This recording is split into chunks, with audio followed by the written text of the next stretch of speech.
Assalamualaikum warahmatullahi wabarakatuh. Salam Pramuka. Kakak-kakak yang saya banggakan, bagaimana hari ini masih semangat? Hari ini kita memasuki pada hari keempat. Tentunya kakak-kakak sudah banyak ilmu, banyak materi yang telah disampaikan yang dapat menambah wawasan kakak-kakak untuk bekal setelah lulus dari KMD untuk menjadi pembina milenial. Bagaimana? Siap untuk lanjut? Kakak, kemarin kita sudah menerima beberapa materi mulai dari fundamental sampai pada postur pembina. Sekarang kita akan lebih mendalami tentang pembina penegak. Apa syarat penting dalam membina? Syarat yang pertama yaitu mengetahui sifat kejiwaan peserta didik, sifat-sifat anak penegak, dan pandega tentunya yang akan kita pelajari. Kemudian yang kedua, mengetahui keinginan dan kebutuhan peserta didik. Mengetahui latar belakang budaya, sosial, ekonomi peserta didik. Pembinaan harus menarik. Ya, untuk siapa? Untuk peserta didik. Di sini materi pembinaan dapat dibungkus dengan lagu, tari, gerak, permainan, perlombaan, cerita, penugasan, bisa dalam bentuk bakti atau karya dengan perkembangan jasmani dan rohani peserta didik. Tentunya kita sesuaikan. Sifat-sifat penegak. Sifat-sifat penegak itu apa? Penegak mulai memasuki masa sosial atau konstan.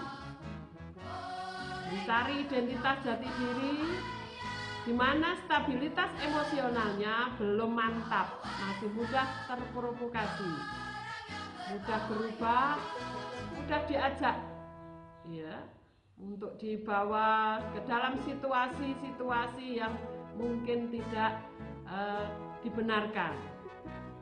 Kemudian gemar pada kenyataan. Anak penegak itu suka yang nyata-nyata. Kalau kita memberikan satu alasan tidak masuk dalam rasionya, maka tidak akan diterima. Kemudian sudah mengenal cinta, lebih agresif, ya, lebih agresif.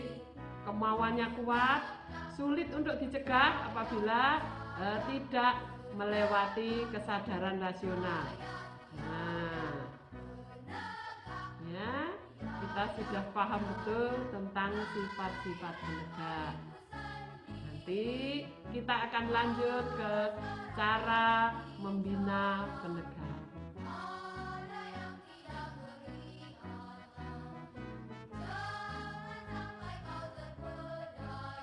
Bagaimana cara membina penegak? Yang pertama, perangkat struktur kepenegaan ditertibkan dulu. Bila belum ada, dibentuk dulu Dewan Ambalan. Bentuknya yang benar, tidak main tunjuk. Kita ajak adik-adik untuk musyawarah. Kita ajak diskusi. Dimulai tanggung jawab atas keputusan musyawarah dan menjalankan keputusan Dewan Ambalan. Keinginan penegak yang kuat, tidak terpatahkan ini harus kita salurkan. Misalnya dengan on the track, ya, memberikan kondisi lingkungan yang baik. Pada tingkat bantara, ini penegak sudah mulai dikondisikan untuk memperbaiki lingkungan yang kurang baik. Seberapa? Ya semampunya. Pada tingkat laksana, penegak ini sudah dikondisikan awalnya memperbaiki lingkungan yang kurang baik, kemudian melanjut pada mengembangkan lingkungan ke arah yang lebih baik. Penegak sudah mulai dikenalkan bagaimana learning by doing, ya, belajar sambil bekerja, kemudian learning to earn dan learning to serve. Untuk mempertahankan satuan terpisah dalam satu perkemahan, sebaiknya pembina menyerahkan tanggung jawab pada pradana dan pemuka sangga. Namun harus tetap terkontrol kontrol. Ya. Bagaimana cara memberikan kritik? Ya. Untuk pada penegak ini kita sampai pada PI saja, yaitu positif dan interpretasikan. Kalau pandega sudah tambah pada negatif. Biasanya penegak itu sudah tahu kelemahannya pada saat positif diinterpretasikan. Tetapi bila penegak terpaksa belum tahu kelemahannya, baru dikemukakan negatifnya. Adapun contoh kegiatan ragam pertemuan penegak, yaitu misalnya wirakarya. Di sini pertemuannya, kegiatannya berupa satu bakti, bagaimana ia berkarya, bagaimana ia bermanfaat untuk lingkungannya, bagaimana ia menghasilkan suatu karya, suatu proyek, suatu program untuk membantu satu lingkungan atau satu daerah setempat. Kemudian Raimuna. Raimuna adalah satu kegiatan di mana tempat bertemunya penegak dan pandega untuk menunjukkan kebolehan, kemampuannya, ya, untuk menambah ilmunya di sini. Ya. Ada lagi LPK, kemudian Peransaka, Pertisaka maupun KPDK atau kursus pengelolaan Dewan Kerja. Pembina lebih banyak Tutwuri Handayani pada saat membina penegak. Kemarin sudah dijelaskan dengan Sosung Tulodo itu lebih banyak pada siaga. Kemudian Inmadio Mangun Karso lebih banyak pada penggalang untuk ikut serta terjun langsung, mengikuti memberi motivasi. Kemudian yang terakhir Tutwuri Handayani untuk penegak.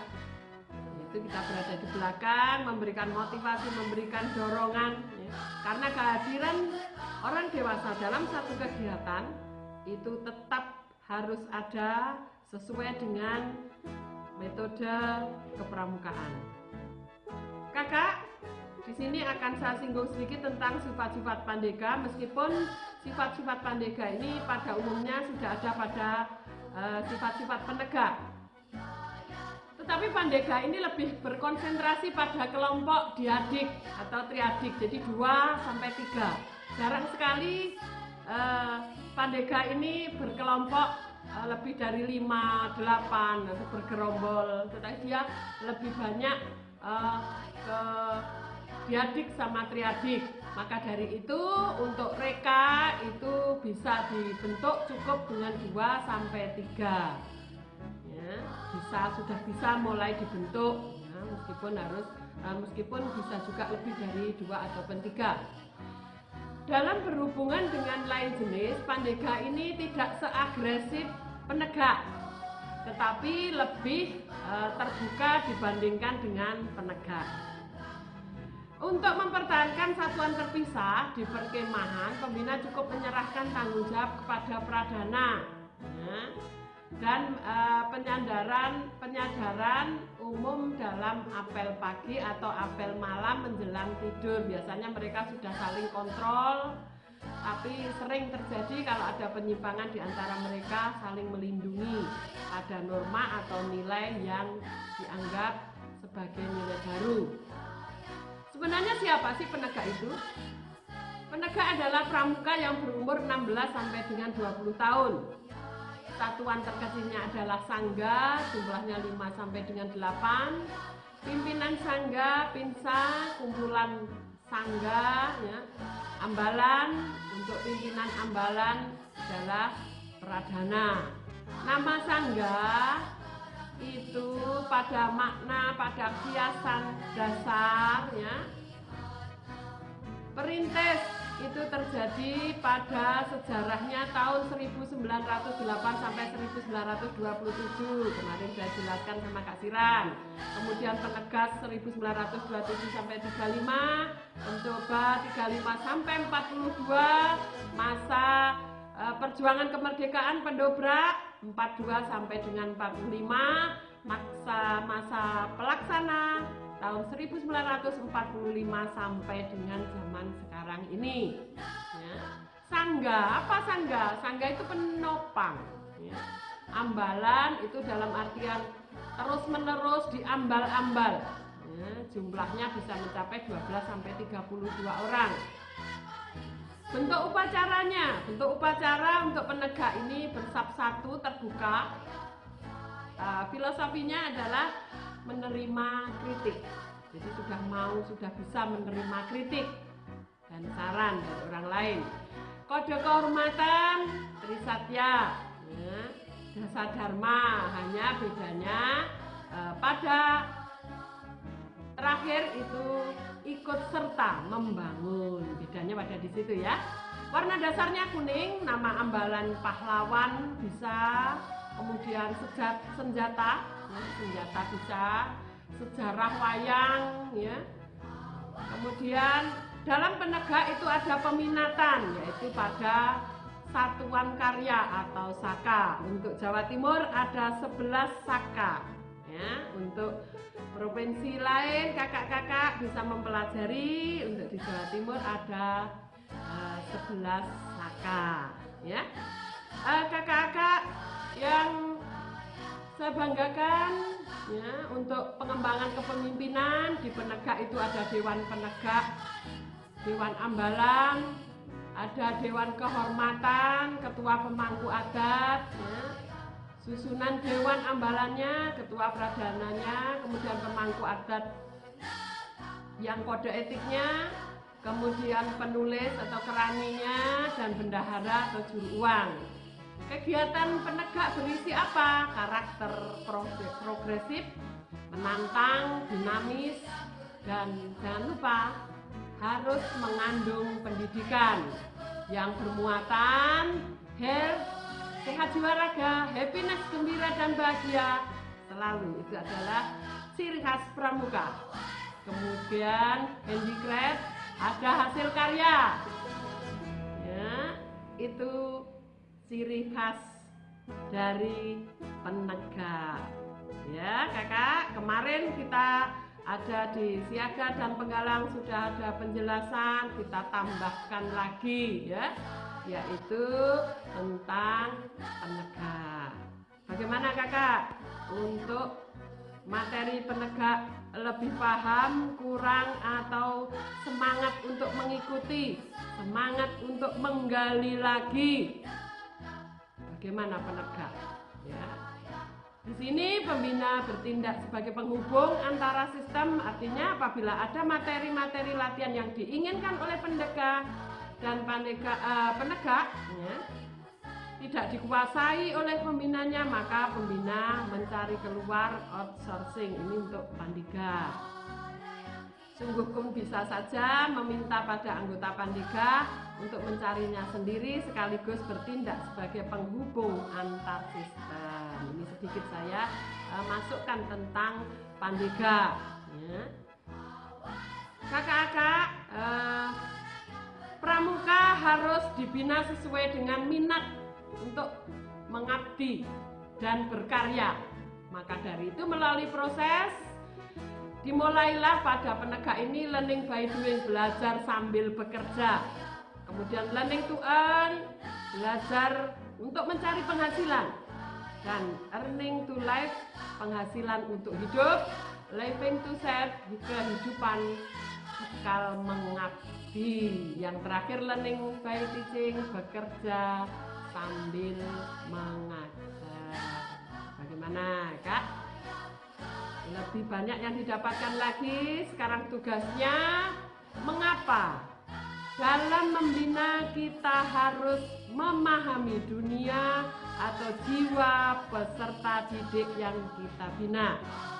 Yang kedua, sebutkan perangkat struktur kepenegaan.